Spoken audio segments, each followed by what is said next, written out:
Nuestras Biblias en el libro de Romanos, capítulo 1.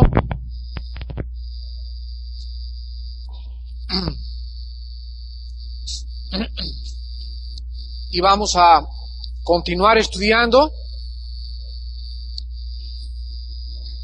Una de las frases más importantes que hay, dice el versículo 17, porque en el Evangelio la justicia de Dios se revela por fe y para fe. Como está escrito, mas el justo por la fe vivirá. En nuestro estudio pasado vimos que Dios nos hace justos, no por obras, ni tampoco porque lo merezcamos. Había un problema en la Biblia y el problema era cómo podía un hombre pecador presentarse delante de un Dios justo. ¿Qué mérito podría haber en nosotros para poder llegar y decirle, Padre, acéptame? La Biblia dice, no había en nosotros nada absolutamente que nos pudiera dar el mérito de presentarnos delante de un Dios santo.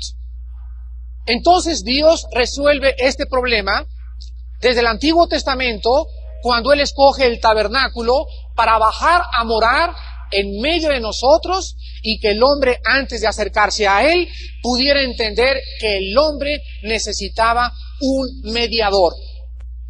No podía un hombre pecador acercarse a Dios, a un Dios santo, por nuestras propias obras, ni por nuestros propios méritos. Era imposible. Entonces Dios escoge a un mediador, y ese mediador era un animal sacrificado. Venía la persona y ponía las manos sobre el animal, en un símbolo de identificación con el animal, representando el animal, el lugar que nosotros merecíamos ser para poder acercarnos a Dios. Entonces venían los sacerdotes, agarraban un chivo, una tórtola, una golondrina, de acuerdo al dinero y a las posibilidades económicas del sacrificante. Entregaban el sacrificio al sacerdote, la persona ponía la mano en el animal para identificarse con esa persona, que éramos nosotros los que merecíamos morir, y el animal se sacrificaba y Dios aceptaba ese sacrificio porque había derramamiento de sangre. En Hebreos 9:22 encontramos que la Biblia dice, y sin derramamiento de sangre no hay remisión de pecados. Caín fue el primer hombre que rechazó el derramamiento de sangre para acercarse a Dios. Por eso, cuando lean ustedes el libro de Judas, van a encontrar que los apóstatas, o sea, el apóstata es la persona que quiere acercarse a Dios de acuerdo a como él cree, o a su parecer, o de acuerdo a como le han enseñado. El apóstata es la persona que conoce la verdad. Caín conocía que acercarse a Dios era necesario traer sangre. Sin embargo, él trajo lo mejor de la tierra. Y Dios le dijo, Caín, no quiero tu sacrificio, porque si te acercas a mí, tienes que acercarte a través de la sangre. Hay mucho ruido en la... Entonces, es importante lo que dice el versículo 17 de nuestro estudio, mas el justo por la fe vivirá. Muy bien, me acerco a Dios por la fe y Dios me recibe. Y Dios ahora me envía al mundo y me dice, ahora tu vida va a estar caracterizada por una cosa muy peculiar. Dice en Hebreos 11:6, y sin fe es imposible, o sea, no hay ninguna otra manera en que tú puedas agradar a Dios más que a través de la fe. Y vamos en esta mañana a estudiar esto de la fe, porque es el estudio más importante que ustedes puedan tener, ya que si ustedes no saben qué cosa es vivir por fe, no están viviendo agradando a Dios. La frase, el justo por la fe vivirá, se cita 4 veces en toda la Biblia. Se cita en Habacuc, es el único libro en el Antiguo Testamento donde se cita por primera vez, Habacuc 2:4. Después se cita en el libro de Romanos. En tercer lugar, en el libro de los Gálatas, y en cuarto lugar, en el libro de los Hebreos. Ahora vamos a Hebreos capítulo 11, versículo 1, y vamos a entender qué significa, en primer lugar, la fe, para comprender después lo que significa vivir por fe. En Hebreos 11:1 encontramos el versículo 1, donde se nos describe en toda la Biblia y se nos da la única definición de lo que significa la fe. Y dice así: es pues la fe la certeza de lo que se espera, la convicción de lo que no se ve. ¿Qué cosa es la fe? Dos cosas. La fe son dos cosas. Número uno, es una certeza. Es una seguridad interna. Y esta seguridad interna es de algo que tiene que ver ¿con qué? Con el futuro. Es la seguridad, dice la Biblia, de lo que se espera, no de lo que no se ve. Esa es la convicción. Pero la fe, en primer lugar, es una seguridad hacia el futuro. Y esta seguridad hacia el futuro no la tienen los no cristianos. Ahora que veníamos en la carretera de Cuernavaca en la mañana, veníamos compartiendo mi hijo Alan y yo, y le estaba contando, él venía con algunas lágrimas en sus ojos también, y es dura siempre la partida entre el padre y el hijo, y le venía diciendo: Alan, quiero que te des cuenta cómo ahorita en Navidad hay muchas personas que también se separan de sus hijos, pero no tienen a Cristo. ¿Y qué crees que van a hacer en el momento que se van en el aeropuerto? Van a echarse la del estribo. Cuando la gente no tiene a Cristo y el futuro es incierto para ellos, ¿cómo pueden enfrentar la vida si no tienen a Cristo? Pues la tienen que enfrentar con un anestésico, con alcohol, con drogas, con mujeres o con mucho trabajo. No pueden enfrentar la realidad, o sea, el futuro tan incierto que se nos pinta en sus cinco sentidos. Sin embargo, la Biblia nos dice que la persona que tiene fe tiene una seguridad de que, dice la Biblia, nunca te dejaré. Nunca te desampararé. Enfrenta 1986 con el poder de mi espíritu. El que tiene fe tiene una certeza. Y si nosotros no mostramos esta seguridad hacia el futuro, no estamos agradando a Dios. Porque yo tengo que manifestar que yo estoy seguro del futuro, de que nunca me va a faltar para la comida, para pagar la renta, siempre habrá alguien que cuide a mis hijos, siempre habrá algo. ¿Por qué? Porque se me ha prometido: estaré contigo todos los días hasta el final de los siglos. ¿Se dan cuenta? Sin esta certeza, sin esta seguridad, tú no estás viviendo agradando a Dios. Entonces, si tú me dices que tienes fe y te comes las uñas, tus acciones hablan lo contrario. Si tú me dices que tienes fe y tienes 3 días sin dormir, ¿en dónde está tu seguridad? ¿Te das cuenta?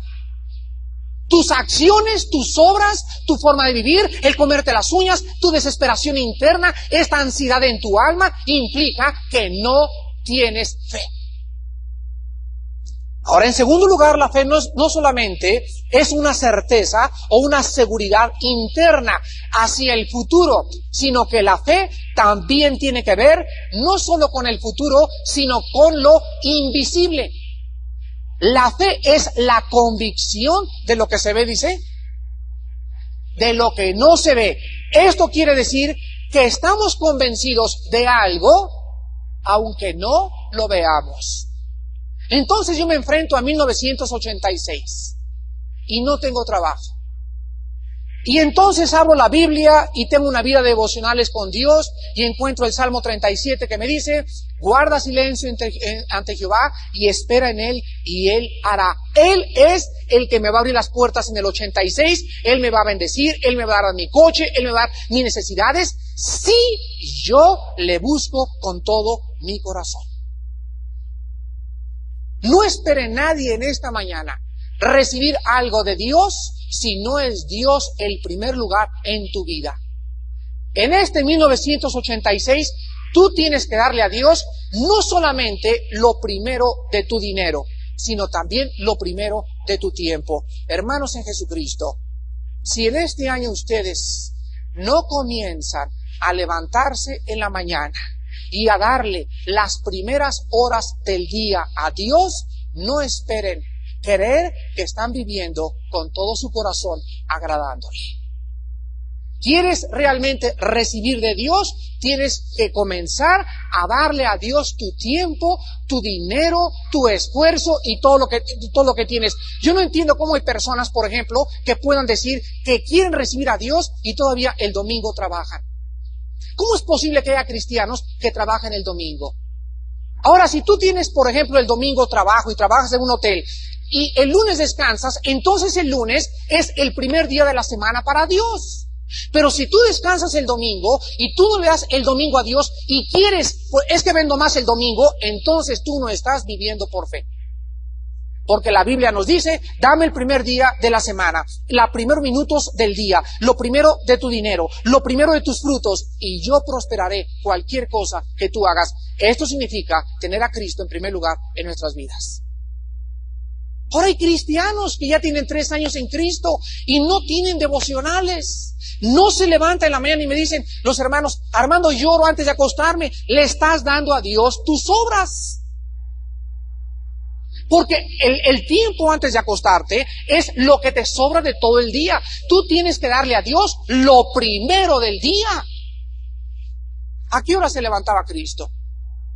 Dice la Biblia que aún siendo de noche, o sea, todavía el sol no salía, Él iba en la madrugada a buscar a su Padre. Ahora quiero acabar con esto diciéndoles lo siguiente. Si las cadenas del sueño son más pesadas que tus principios internos, tu fe no vale nada. Cuando yo me levanto en la mañana y yo sé que tengo que trabajar a las 6 de la mañana y no tengo un principio interno más fuerte que venza la pereza y el despertarme y hacerle a las cadenas del sueño, así porque lo primero es mi Dios dentro de mí, mi fe no vale nada. Entonces no hay nadie que pueda justificar y decir, es que a las 6 tengo que arreglar a mis hijos para mandarlos a la escuela. Pues levántate a las 4:30 de la mañana, ponte de rodillas, agarra tu Biblia y comienza a vivir por fe. Tienes que disciplinar tu vida para levantarte y tener devocionales. Ningún cristiano en esta iglesia, ni en ninguna iglesia del mundo, podrá jamás agradar a Dios, ni ser usado por Dios, ni conocer lo que es Dios, si no tiene una vida disciplinada de oración. En la vida devocional, en la madrugada, se encuentra el secreto de nuestra vida cristiana. Vean ustedes el Salmo número 1. Y dice David, que escribió este salmo, bienaventurado el varón que no anduvo en consejo de malos, ni estuvo en camino de pecadores, ni en silla de escarnecedores se ha sentado. O sea, dice David al comenzar este salmo, feliz, la palabra es ger en el hebreo, es ger con H, H-E-R, es la palabra hebrea, bienaventurado, esger, que es la traducción del griego makarios, que significa dichoso, feliz.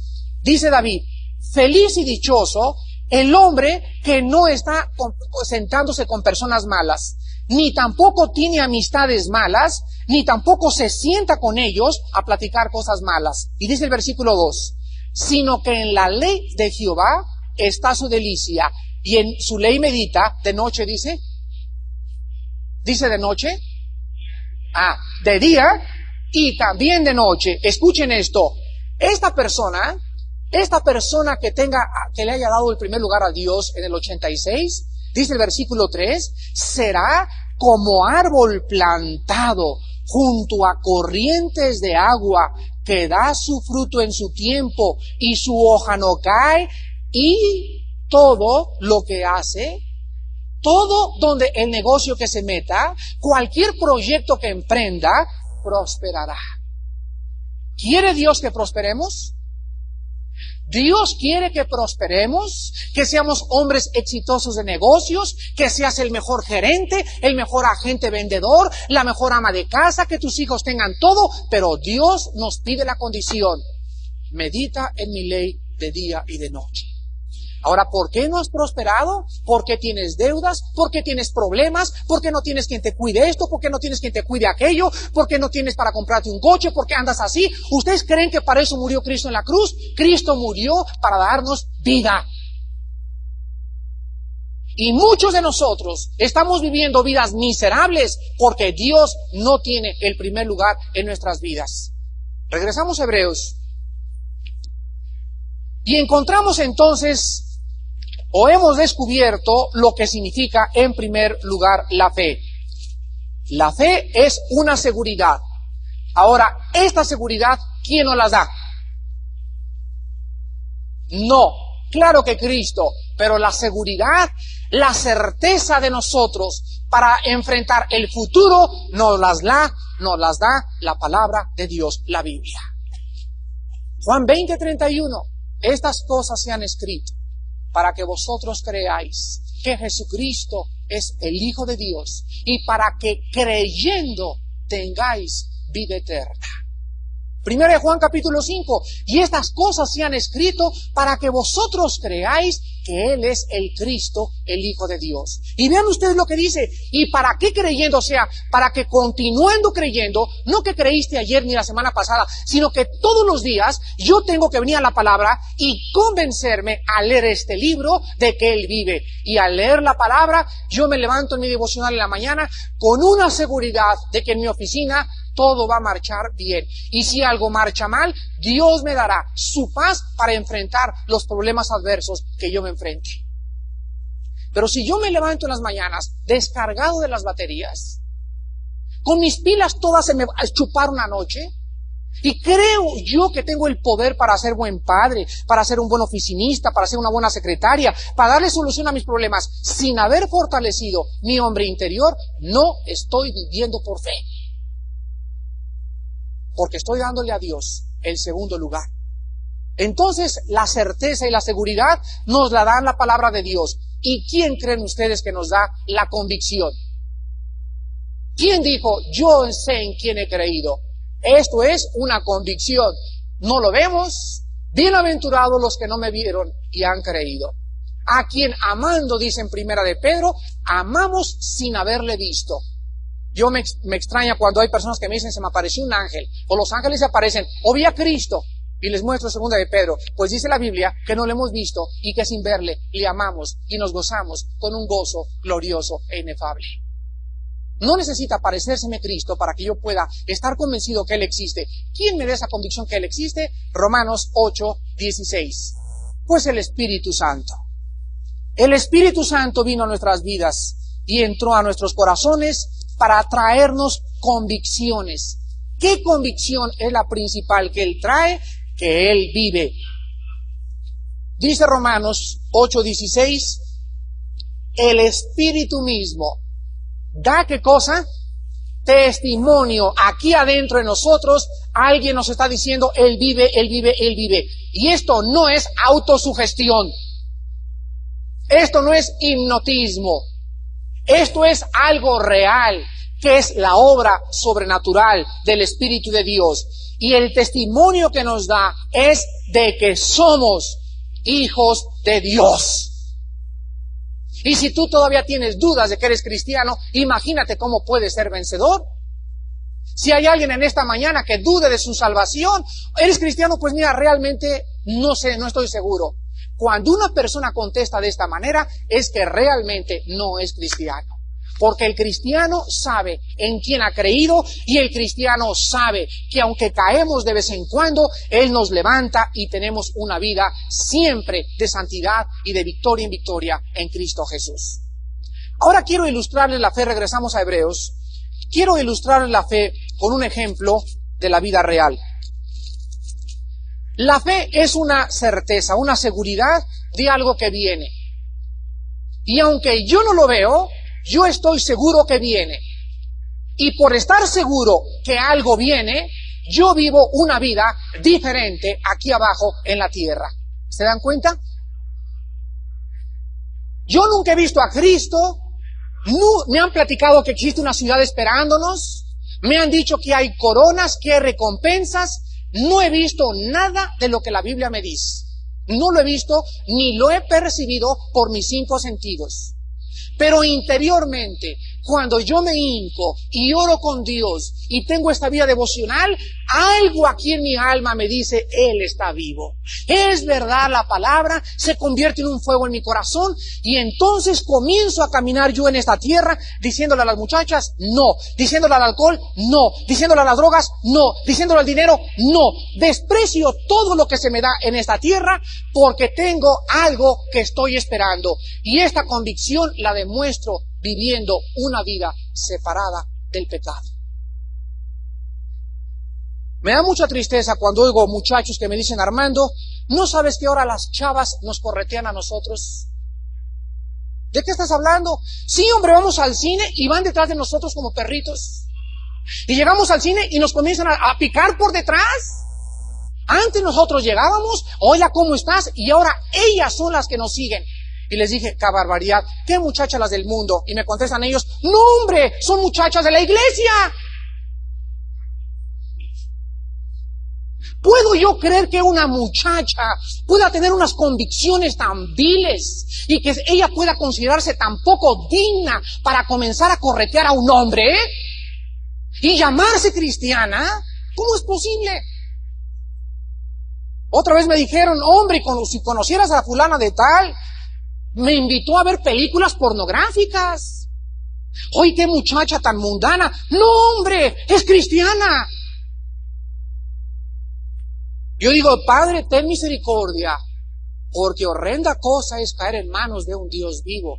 Y dicen Hebreos, porque si pecáremos voluntariamente, después de haber conocido la verdad, no queda más que una horrenda expectación de juicio que ha de devorar a los adversarios. ¿Qué significa esto? Que cuando alguien peca voluntariamente y no es contristado por su pecado, esa persona no es cristiana. Porque el Espíritu vino para convencernos y mostrarnos que no podemos nosotros vivir esa clase de vida. De donde la persona que se deleita y sigue haciendo y corretea a los hombres y va a ver películas pornográficas, yo no puedo creer con la palabra de Dios que esa persona tenga una relación viva y personal con Jesucristo, el Hijo de Dios. Vives engañada, mi amiga que me escuchas. Vives engañado, mi amigo que me escuchas.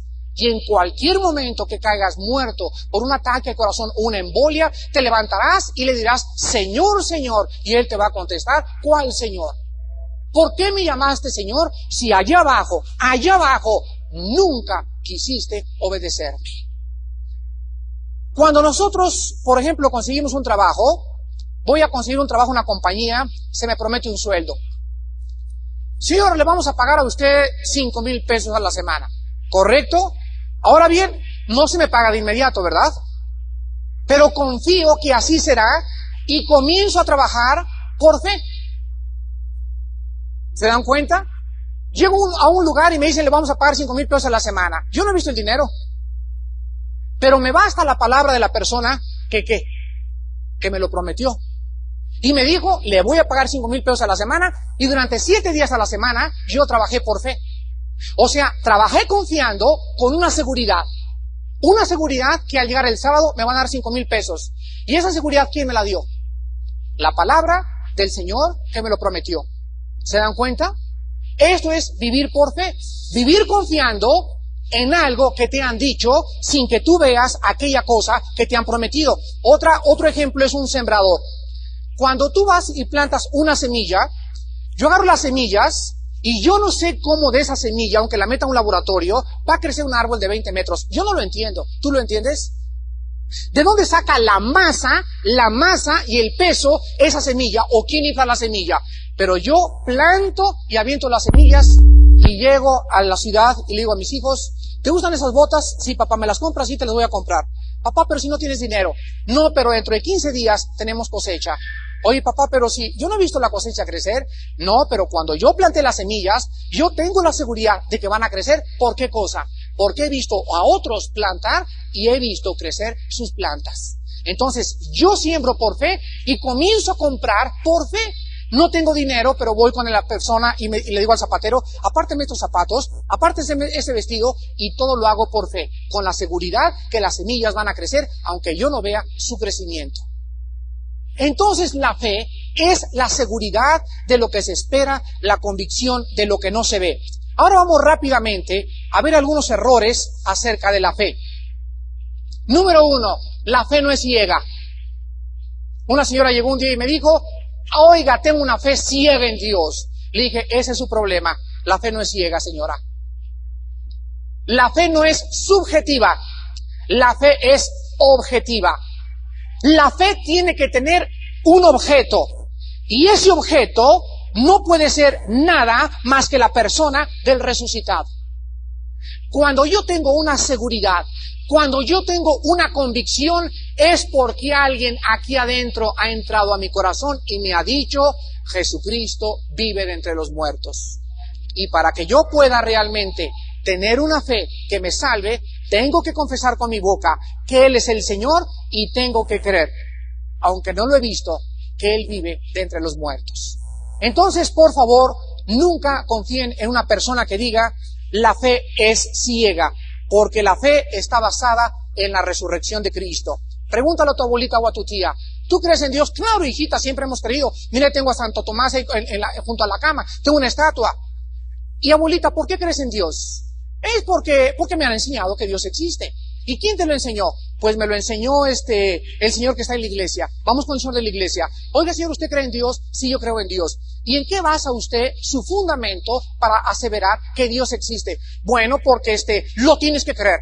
Discúlpeme, pero la fe no es a fuerzas, ni lo tengo que creer, porque la fe es bastante racional cuando uno pone a razonarse si realmente existe o no existe Dios. Una de las cosas que me hicieron a mí personalmente renegar de la fe en Dios fue que a mí me hicieron, cuando yo estudiaba en los colegios lasallistas, obligarme a creer en Dios porque tenía fuerzas que creer en Dios, y si no creía en Dios me iba al infierno. Nunca me contestaron racionalmente la fe, ni en qué estaba basada. Me decían, está basada en los dogmas, el Papa habla y Él es Dios hablando. Cuando el obispo habla, cállate la boca porque Él es el Dios hablando. Y comenzaba yo a preguntarme, yo creo que tengo una mente, la puedo usar, y estas personas me obligan a abstener mi mente de usar mi razón. Y cuando vine a la Biblia y abrí la Biblia y entendí que la fe no está basada en dogmas, ni en mandamientos, ni en nombres, ni en ceremonialismos, ni en ritualismos, ni en liturgias, sino en qué está basada nuestra fe, en la resurrección de Jesucristo de entre los muertos. Porque Él vive, por nosotros volvemos a vivir. Y si Él no hubiera resucitado, nuestra fe sería vana. Entonces, cuando yo me paro enfrente de un auditorio y defiendo la fe cristiana, la estoy defendiendo sobre bases históricas, sobre bases geológicas, sobre bases científicas, sobre bases arqueológicas, y no estoy diciendo, es la verdad y lo tienen ustedes que creer. Estoy demostrándolo con todos los argumentos que me puede dar la apologética. Y es más racional creer en Dios y en la resurrección de Cristo y en el cambio de los apóstoles que decir que creemos que venimos del chango. Eso sí es fe, y ese es ciega. De veras, Oiga, maestro, muy bien, usted dice que venimos del chango. ¿Cuál es su presuposición filosófica? ¿En qué premisas está usted asentando? ¿Y cuál es su fundamento, señor maestro? Pues tienes que creer que venimos del chango. ¿Pero en qué tengo que creer si no hay absolutamente ninguna prueba científica? Se necesita más fe para creer que venimos del chango que para creer que Dios existe.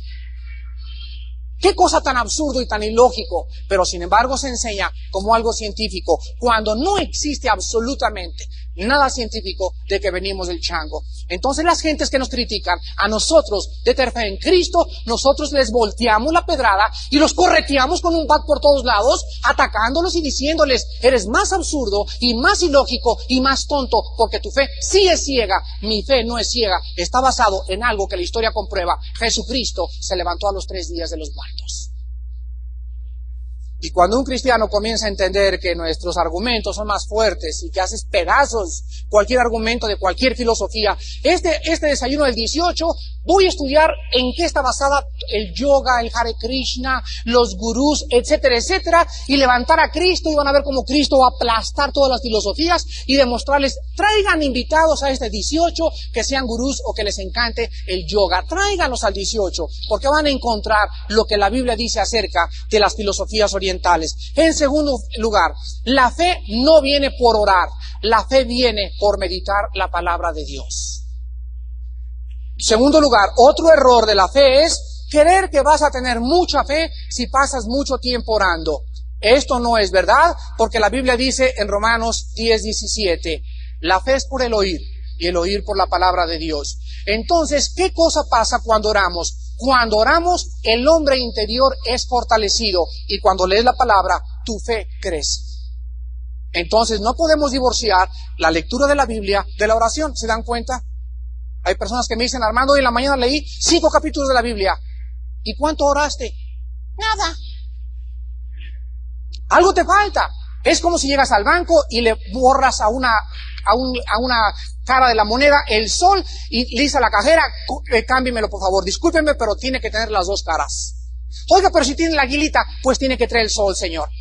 Entonces la fe, la oración y la lectura de la palabra es una moneda que para ser recibida en el banco celestial tienen que ir las dos juntas.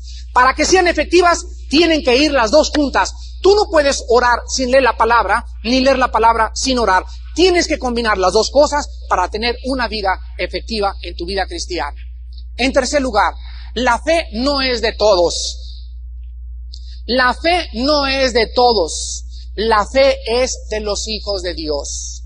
Dice en Hebreos 12:2, Cristo es el autor y el consumador de nuestra fe. Cuando alguien te diga, yo tengo mucha fe en Dios, tú hazle esta pregunta. ¿Me podría usted definirme o decirme la diferencia entre creencia y fe? El que usted crea en Dios o el que usted crea en Cristo no significa que tenga fe, porque la fe viene a mi vida, la seguridad hacia el futuro y la convicción en mi corazón vienen a mi vida en el momento que nazco de nuevo. Una vez me acuerdo a mi abuelita, todos ustedes la conocen, cumplió 94 años ya la viejita, cada vez parece un águila del Fénix, vuela más alto. Y una vez me acuerdo que hace 10 años se murió mi tío en una explosión de gas aquí en México. Mi abuelita, ustedes la conocen, era de misa.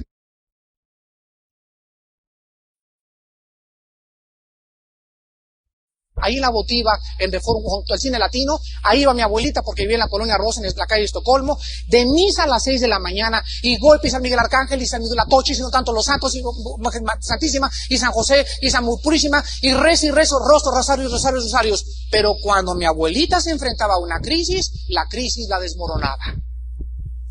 ¿Se dan cuenta? Se le murió su hijo y en 6 meses no la pudimos sacar de su casa de todo lo que le lloró. 6 meses llorándole a su hijo. Y la gente llegaba y los cristianos le decíamos, abuelita, ¿en dónde está tu fe? ¿Ven? Ella creía en Cristo, pero ella no tenía una seguridad de que le volvería a ver, ni la seguridad de que Dios estaba detrás de la muerte de su hijo. Por lo tanto, ella se desconsoló. Las personas que dicen creer en Dios solamente muestran la fe cuando enfrentan dramas o situaciones trágicas en la vida. ¿Cómo respondes tú ante una cosa alarmante? Que te chocaron tu coche, que te robaron tu casa, que tu hijo se murió. En ese momento tú respondes con una seguridad, si es que tienes fe. Entonces, no confundamos las creencias en Dios con la fe que salva.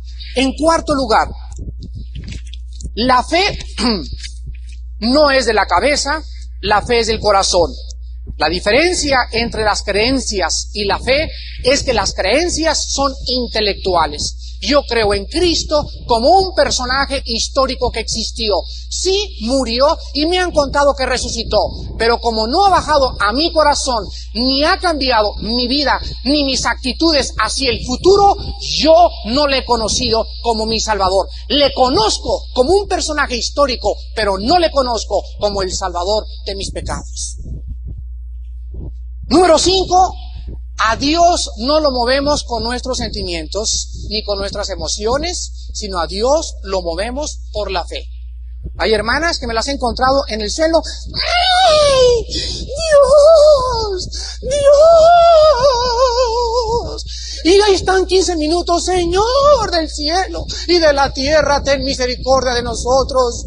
Y ellas creen que por sus chillidos y sus gritos y sus alaridos van a hacer que Dios diga, sí, mijitas, tengo compasión por ustedes, aquí les voy a apapachar. A Dios nadie le mueve porque llora o porque siente o porque, ay Señor, lo único que mueve a Dios es la fe. Hebreos 11:6. Sin fe es imposible agradar a Dios. Por eso Cristo, cuando iba al monte Calvario, ensangrentado, la cabeza hecha pedazos, la nariz rota, los labios hinchados, quién sabe cuántos dientes perdió, la lengua inflamada, el polvo dentro, escurriéndole sangre por las orejas. ¿Qué creen que hicieron las hermanitas poquianchis cuando pasó el Señor por ahí? Ahí estaban las poquianchis esperando cuando pasó el Señor Jesucristo. Pobrecito, mira la sangre. ¡Ay, Señor! ¡Ay! Y se voltea a Cristo, y Cristo sabía que ellas eran movidas por sus sentimientos y no por la fe. Y se volteó y les dijo, no lloren por mí, lloren por sus hijos. Más lágrimas deberían de sacar de sus ojos el saber que sus hijos no son salvos. Cualquier mujer, al ver a una persona muerta en la calle, al ver un hospitalizado, al ver una mujer hecha pedazos, llora. Pero esos sentimientos no implican de ninguna manera que esa persona tenga fe, porque los sentimientos son algo, un atributo natural de la naturaleza humana. Todos somos movidos por un accidente, con una persona tiene una tragedia, pero a Dios no le mueve los sentimientos, a Dios le mueve nuestra fe. El vivir en la vida con esta seguridad y con esta convicción y no tenerle miedo a nada en la vida, esto es lo que agrada a Dios. Y Dios abre las puertas de los cielos sobre aquellos que están viviendo con esta seguridad, sin ansiedad, con esta paz que sobrepasa todo entendimiento, a pesar de que todas las cosas son adversas en contra de nosotros abajo en esta tierra. Entonces no te creas que porque le chillas a Dios durante 3 horas o porque mojas la almohada le vas a mover. Sin fe es imposible, aunque berríes durante 3 días. Número 6, en último lugar, a Dios o la fe no se visualiza. La fe no es, la Biblia dice, cualquier cosa le es posible al que tenga fe.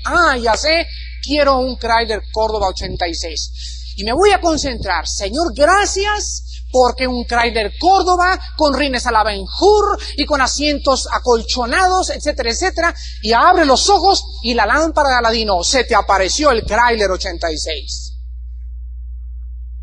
Desgraciadamente hay una persona, ¿verdad?, que está haciendo muy famosa esta fe, en un libro que se llama La Cuarta Dimensión, pero es la basura más grande que puedan ustedes leer. La fe no se visualiza, no es obtener lo que queremos, sino obtener lo que se nos ha prometido. ¿Escucharon? Acuérdense el chiste que les conté. Van dos en un avión. ¿Cuánto te apuestas a que si yo me aviento sin paracaídas me agarra Dios? Y el otro, pues quién sabe, ¿verdad? Es que no tienes fe. Yo tengo fe que Dios me va a salvar. Y te lo voy a mostrar. Y se avienta el avión este individuo y se aplasta en el suelo. Y llega al cielo. Y le sale San Pedro y le dice, oye Pedro, me falló Dios. Yo tenía una fe tremenda que me iba a sanar. Yo tenía una fe tremenda que me iba a aplastar. ¿Y por qué no me detuvo? Y se voltea a Pedro y le dice, es que Dios nunca te prometió que si te aventabas sin paracaídas te iba a salvar. ¿En dónde está eso en la Biblia? Tú no fuiste manso, tú fuiste menso.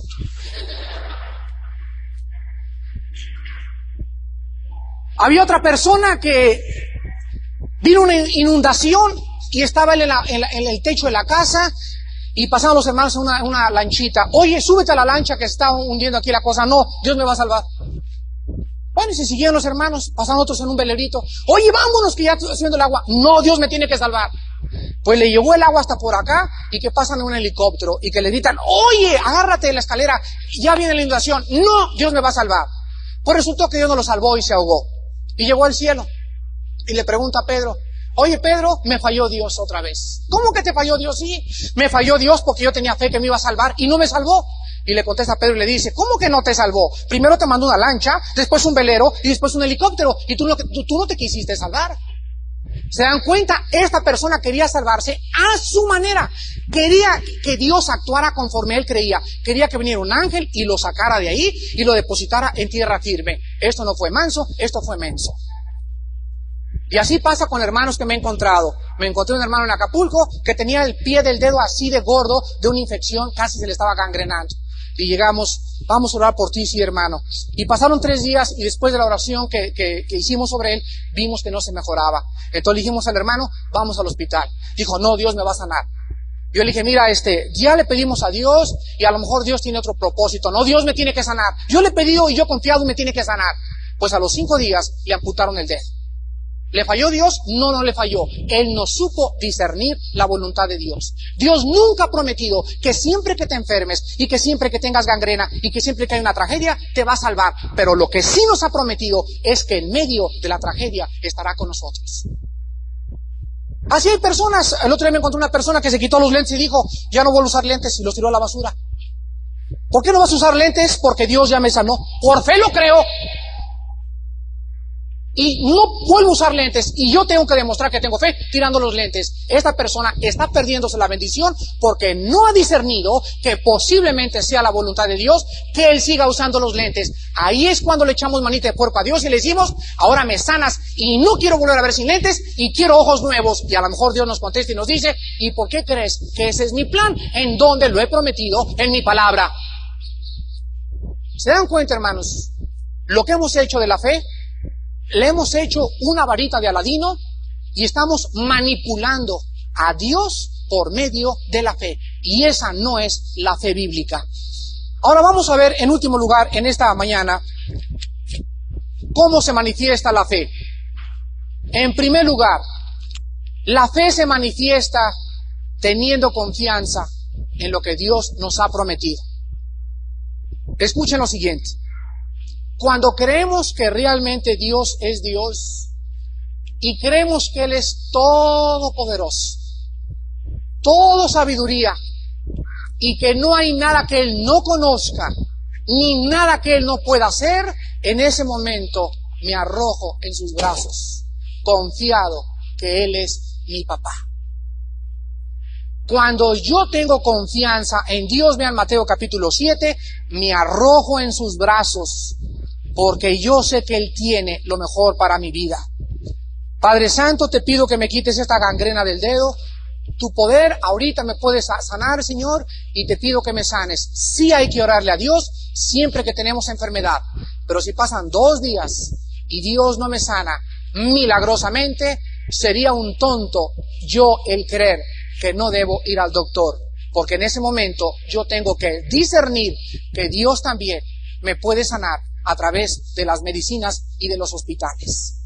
Decía Billy Graham, el gran predicador, y le preguntaron hace poco en la clínica Mayo en Rochester, doctor Billy Graham, sabemos que tiene usted un problema con el ojo desde hace 8 años. Se le pone el ojo, pero así de virol al pobre hermano, y bueno, son unos dolores tremendos, no se imaginan ustedes. Y le preguntaron por qué no había pedido a Dios que le sanara. Y él dijo, se lo he pedido 3 veces como Pablo, y Dios me ha dicho, bástate mi gracia. Billy, mi poder se perfecciona en tu debilidad. No creas que por sanarte el ojo no estoy contento, pero a través de tu enfermedad yo estoy trabajando y sigo trabajando en tu carácter.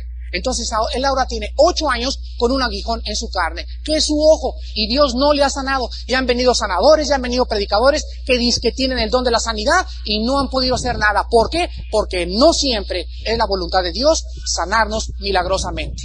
Y ahora él está en un tratamiento clínico y a través del tratamiento está encontrando descanso en su ojo. Dice Mateo 7, del 9 al 11. ¿Qué hombre hay de vosotros que si su hijo le pide pan, le dará una piedra? O si le pide pescado, le dará una serpiente. Pues si vosotros, siendo malos, sabéis dar buenas dádivas a vuestros hijos, ¿cuánto más vuestro Padre que está en los cielos dará buenas cosas a los que le pidan?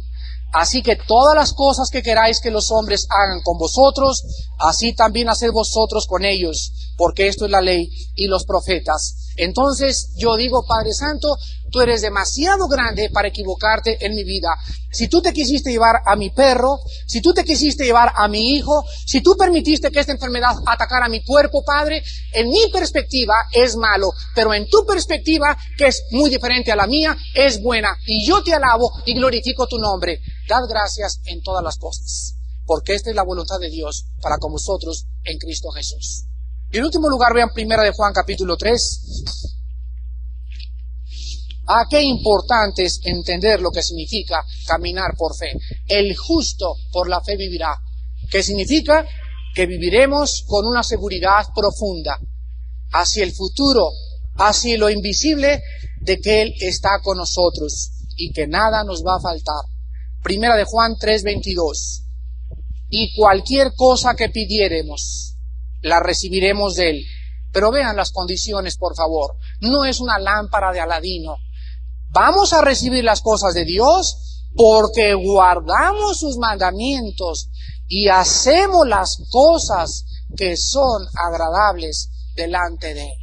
Entonces no podemos predicar, ven a Cristo y serán sanos todos los ciegos y todos los cojos, porque muchos ciegos y muchos cojos que pasan a recibir la sanidad no viven vidas rectas delante de Dios, pero sí quieren ser sanados de su ceguera y de su sordera. Cuando la Biblia dice que Dios nos sana y Dios nos bendice cuando nosotros hacemos las cosas que son agradables delante de Él. ¿Cuántos de ustedes, hermanos en Jesucristo, han pedido y han pedido y han pedido y no han encontrado respuesta? Yo quiero que en esta mañana nos analicemos. Que delante de un Dios santo tú le digas: Padre, escudriña mi corazón y conoce mis pensamientos. ¿Realmente mi vida es una vida en la que yo te agrado? ¿Tengo paz ante el 86? Yo no sé cómo vamos a comer, ni sé cómo me va a alcanzar. Oh Dios, tú lo sabes, pero yo quiero tu paz. Yo quiero que esta seguridad nunca me deje, porque esta seguridad vence al mundo. La gente está cada vez peor, huyendo, escapándose de la realidad, del futuro, de la incertidumbre. Las naciones están como locas, los políticos, los gobernantes, no hay nada claro en el futuro. Todo es oscuridad y todo es tinieblas. Hermanos, nosotros sabemos que Él vive, que Él resucitó y que nos ha prometido su presencia hasta el final de los siglos. El justo por la fe vivirá. El Hijo de Dios vivirá confiando porque sabe en su corazón, por el testimonio del Espíritu Santo, que Jesucristo vive por los siglos de los siglos. Oremos. Padre Santo, enséñanos a vivir por fe. Porque si no vivimos confiando, si no vivimos con paz, si en nuestra alma interior en esta mañana no hay paz, ni confianza, ni seguridad hacia el futuro, ¿cómo podemos decir que creemos tus promesas que nos has hecho? Señor, te damos gracias porque tu presencia es real en aquellos que te buscan con todo el corazón. Oh, dichosos y felices los perfectos en camino, los que andan en la ley de Jehová. Dichosos y felices los que guardan sus testimonios y con todo el corazón le buscan, porque no hacen iniquidad los que andan en sus mandamientos. Y tú nos encargaste, Padre, que cuidáramos y vigiláramos tus mandamientos. Ojalá que fueran ordenados nuestros caminos para que guardáramos tus mandamientos. Entonces no seríamos avergonzados, porque viviríamos haciendo las cosas que delante de tus ojos te son agradables. Padre Santo, en esta mañana hay muchas personas que estaban sinceramente equivocadas. Creían que tenían fe, pero era una creencia intelectual nada más. Su vida, la respuesta hacia los problemas de la vida, habla que ellos no tienen fe. Esa ansiedad que hay en sus corazones en esta mañana, esa tribulación que tienen, que sienten, esa angustia que les agobia el alma, les muestra que no tienen paz. Y esta mañana ellos quieren venir a la cruz del Calvario. Y yo te invito, amigo, en esta mañana que vengas a la cruz y que entiendas que el justo, el Hijo de Dios, vivirá confiando en Dios. Vivirá confiando cuando tenga y cuando no tenga. cuando haya pecado y cuando no haya pecado, cuando haya tentaciones y cuando no haya tentaciones, el Hijo de Dios siempre brillará como un luminar en el mundo en medio de una generación perversa y maligna. Oh Padre, si no estamos siendo diferentes, si no estamos siendo alejados más y más del pecado, si no hay santidad en nuestras vidas interiores, se puede dudar que seamos salvos. Haz votos esta mañana otra vez. Antes de comenzar el año, haz votos nuevos a Dios. Pídele que te escudriñe. Pídele esa paz que Él te puede dar en estos momentos. Si estás enfermo, pídele que no es importante el que tú seas sanado, sino que realmente en tu enfermedad tú sientas paz. Paz de que Él está contigo y que Él está permitiendo esta enfermedad en tu vida para algo que Él te va a mostrar en el futuro. Si no lo crees así, también le puedes pedir que te la quite. Y si no te la quite, síguele de todas maneras dando las gracias.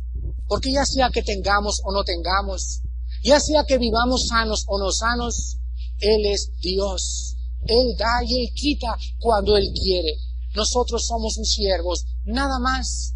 Y vivimos para glorificar su nombre en esta tierra. Las personas que en esta mañana quieran hacer votos nuevos y que sean cristianos, háganlos en este momento. Comienza un año nuevo pidiéndole perdón a Dios, arrepintiéndote sinceramente de tus pecados. Que te duelan en esta mañana tus pecados y que comprendas que estás viviendo sin agradar a Dios. Porque sin esta seguridad hacia el futuro, tú no lo puedes agradar. Y las personas que no conozcan a Cristo esta mañana, que pertenezcan a cualquier religión o a cualquier corriente de pensamiento filosófica, yo te pido que vengas y encuentres en la Biblia evidencias más grandes, filosóficas, cristianas, que las tonterías filosóficas que tú seguías con una fe ciega, sin que hayas investigado verdaderamente en tu corazón y en tu lógica más elemental que las cosas que tú creías no habían dado paz a tu vida. ¿De qué te sirve creer en Buda si no tienes paz? ¿De qué te sirve decirte que eres un ateo si no tienes paz? Lo más importante es vivir con tranquilidad en esta vida, con la seguridad del perdón de pecados, y Cristo te lo ofrece en esta mañana. Vengan a Cristo todos ustedes, los que están trabajados y cargados, que Él los hará descansar. Y las personas que esta mañana quieran entregarle a Cristo por primera vez su corazón, háganlo repitiendo estas palabras ahí desde su lugar. Señor, no tengo paz. Estoy incierto hacia el futuro. Estoy angustiado, angustiada ante lo que va a acontecer en México y en el mundo. Padre, no tengo seguridad porque no te conocía. Quiero enfrentarme a la vida ahora, desde este momento, con el poder de tu palabra y con tu espíritu en mi alma, dándome testimonio de que existes, de que no soy huérfano, de que no soy huérfana, de que tú me has adoptado en esta mañana y me recibes como tu hijo y tu hija, por causa de que tu hijo murió por mí en esa cruz con su sangre. Te recibo en mi corazón, Señor Jesucristo, como mi Salvador y mi Señor. Y te pido que me fortalezcas, te pido que quites de mi vida esta angustia, estas puertas falsas que he buscado yo en la brujería, en el ocultismo, en la filosofía, en el alcohol, en las drogas, en el sexo. Padre, quiero tener la única paz que es verdadera. La paz que Cristo nos prometió diciéndonos, mi paz os dejo, mi paz os doy. No como el mundo la da. La paz del mundo es falsa, es temporal. La que yo les doy es perpetua, porque te hará vivir por fe y te hará despreciar las cosas que el mundo te ofrece, porque tú tienes una seguridad de que muy pronto estarás conmigo, dice el Señor. Oh Dios, gracias por tu palabra y por estas personas que esta mañana han entregado sus vidas a la cruz del Calvario. En el nombre de Jesús. Amén.